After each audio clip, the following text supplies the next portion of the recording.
প্রধানমন্ত্রী হওয়ার আগে নিশ্চিত হয়েছেন যে সংখ্যাগরিষ্ঠতার বদৌলতে উনি প্রধানমন্ত্রী হবেন। তারপরও বিপরীতমুখী রাজনৈতিক দলের সাথে উনি দেখা করেছেন বাড়িতে গিয়ে। এটা সৌজন্যতাবোধ, এটা কার্টেসি। এবং আর একটি কথা ক্ষুদ্র মনে হতে পারে, যেমন একজন মাথার টুপি পরে গেল সিকিউরিটির, উনি তুলে দিলেন, এটা খুব ক্ষুদ্র মনে হতে পারে। ট্রাফিক সিগন্যালে দাঁড়িয়ে গেছে, আপাত দৃষ্টিতে ক্ষুদ্র মনে হতে পারে, কিন্তু এই কোনোটা ঘটনায় ক্ষুদ্র নয়।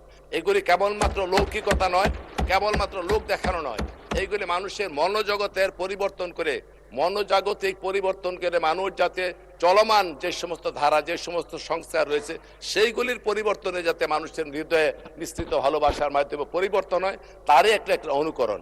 1934 সনে মাও সেতুং একটা লং মার্চ করেছিলেন সে চীনে, এবং সেটা 1 বছর লেগেছিল শেষ করতে। 10,000 মাইলের মতো তারা লং মার্চ করেছিল 1 বছরের পর্যায়ক্রমে। এই মাও সেতুং লং মার্চ শুরু করার পূর্বে একটি বক্তব্য দিয়েছিলেন। সেই বক্তব্যের মধ্যে একটা লাইন লিখেছিলেন, উনি বলেছিলেন, 1000 মাইলের লং মার্চ তো শুরু হয় কেবলমাত্র একটি কদম ফেলে, অর্থাৎ একটা স্টেপ, একটা পদক্ষেপ গ্রহণ করে কিন্তু 1000 মাইলের লং মার্চ শুরু হয়। ঠিক প্রত্যেকটি বড় কাজের প্রত্যেকটা পদক্ষেপ আছে। এই পদক্ষেপগুলি প্রধানমন্ত্রী বারবার নিয়ে যাচ্ছেন, যেটিকে অবলম্বন করে আমরা বহুদূর পর্যন্ত যেতে পারবো।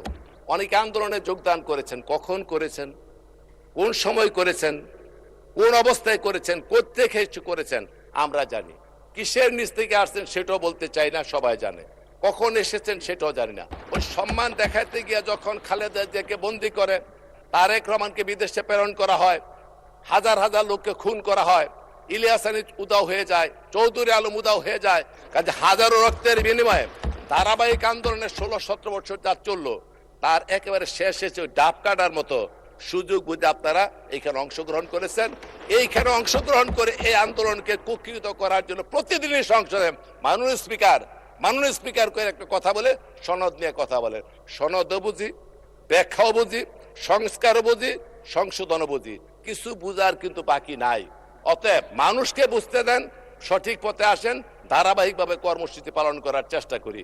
আরে শিশিরের পাতা থেকে 1 ফুটা ফালায়া দিগিরে বলে মনে রাখিস বেটা, অথচ পুরা শৈবালের অস্তিত্ব নির্ভর করতেছে গোটা পানির উপরে। অথচ তারা ওই শিশির বিন্দুর মতো সর্বশেষ যোগদান করে এখন বিভিন্ন চিৎকার করছেন। এগুলি করার দরকার নেই। ভালোভাবে আছেন, সুন্দর করে আছেন মাননীয় স্পিকার, উভয়ে মিলে এসে দেশকে গড়ে তুলতে চাই, সেই সহযোগিতা আপনাদের কাছে কামনা করি। হঠাৎ করে ওয়ার্কআউট, হঠাৎ করে এদিক এদিক তাকানো, কান কথা, এগুলি বাদ দিয়ে মানুষের কল্যাণে আমরা সকলে কাজ করতে চাই মাননীয় স্পিকার।